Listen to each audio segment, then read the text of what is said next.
Hey, how's it going? Scott Wood here with another episode of High Five for Part-Timers. This is actually episode 8. I'm almost to 10. Oh my gosh. This has been fabulous. I'm enjoying hanging out with y'all and sharing my heart with you, sharing some tidbits about ministry and all that type of stuff. So that's what I'm about to do today.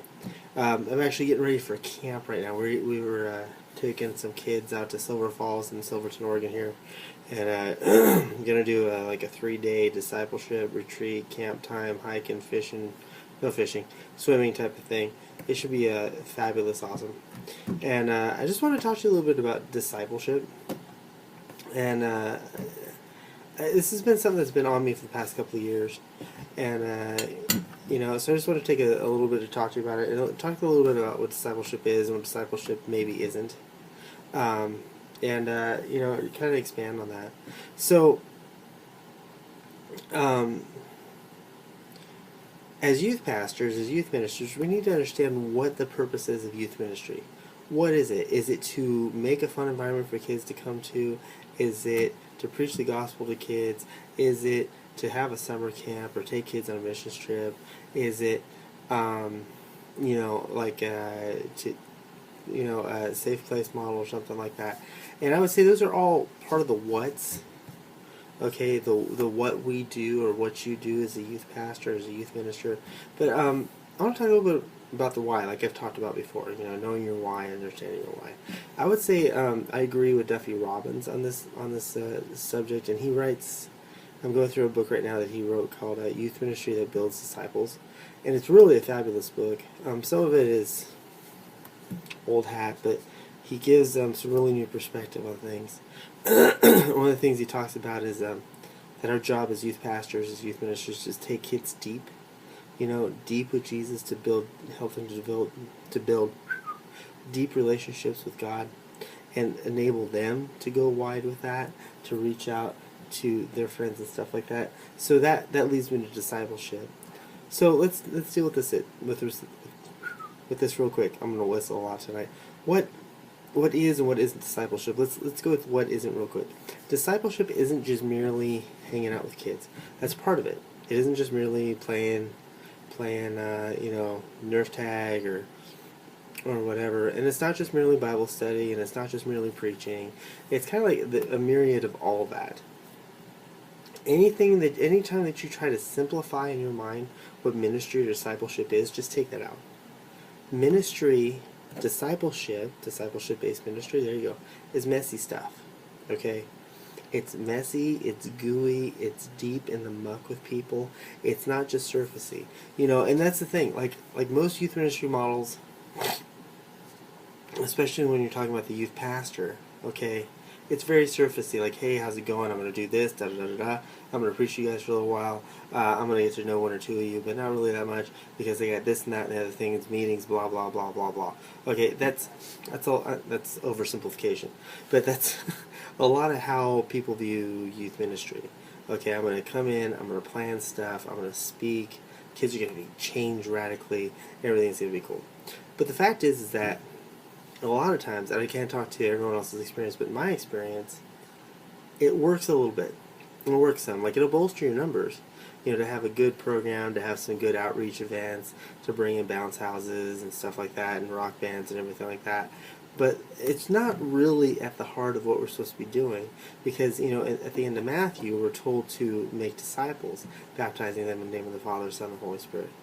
Okay, we're not told necessarily to do some of the stuff that youth ministers do.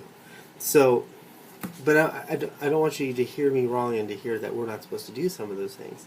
I just want to re-context them for you, put them in context. There you go. So what is discipleship? I would say discipleship is all those things. It's preaching. It's Bible study. It's, Nerf tag. It's hanging out with kids. It's all these types of things in the context of, or with the understanding that we're trying to get kids closer to Christ. We're trying to get them to, as Duffy Robbins would say, to go deep with their relationship with Christ. So it means that when we teach deep. We don't just teach like surfacey, like Jesus wept, okay, because he was sad. No, we teach deep. Jesus wept because his friend Lazarus died, okay?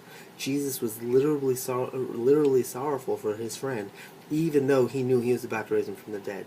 You see what I'm saying? We go into context, we go into character of the writers, we go into who the intended audience is. Those types of things when we're teaching, okay? Because we want these kids to go deep, to understand the why. Why is this book written this way? Why is Jonah such a doof and he's running away? What is going on there? What is God trying to teach through the story of Jonah and the whale?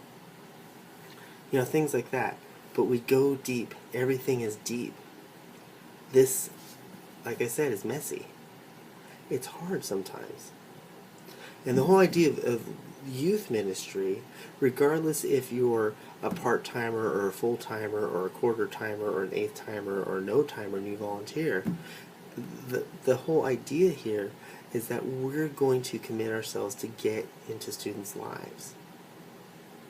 It's intense, okay? Now, here, don't mishear me here. I'm not to be their parent. I'm not to be their cop. I'm not to be their teacher. I'm to be their youth pastor. Their you know what I'm saying? And I'm not really to be their friend. We can be friends, but I'm not to be their friend. You know what I'm saying? It's not the teen to teen friendship type model. It's a youth leader, an adult to teen model, and it's different. Okay? So can we forget common sense every now and then and go TP someone's house? Yeah. But that's really as far as we can go with that. Okay? I don't have to police them with their language or with their music or anything like that. Now, that isn't to say that if I find out that kids are doing something that they shouldn't be doing, I'm not going to say something about it. Okay? But you got to understand, as your youth pastor, as your disciple, as a disciple maker, you're not these other things. You're there to accept them for who they are, and you're there to point them to Christ. That's it. You know, to have fun with them, to learn with them, to teach them, absolutely. But you're there to know God and make God known, okay? And to show that to them. So I think that's where we're at right now. This is a huge subject, and I would encourage you to read more. This Duffy Robbins book it's pretty awesome book. I'd encourage you to get into that. One more thing, if I can remember it.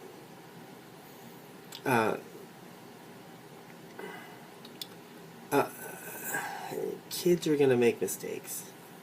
They're going to screw up. And you know what? It's not just a matter of, like, they're going to screw up small. They're going to screw up huge. Huge. Okay? They're going to screw up. And we need to be able to point the way to Christ without beating them over the head with the Bible. We need to be able to love them no matter what, even though they're screwing up. And that's a hard thing to do. One last thing. As the youth guy or youth girl or whatever, as the youth person, your job is not necessarily to focus specifically on students. Your job is mostly to specifically focus on leaders and developing your leaders so your leaders can pour themselves into Christ.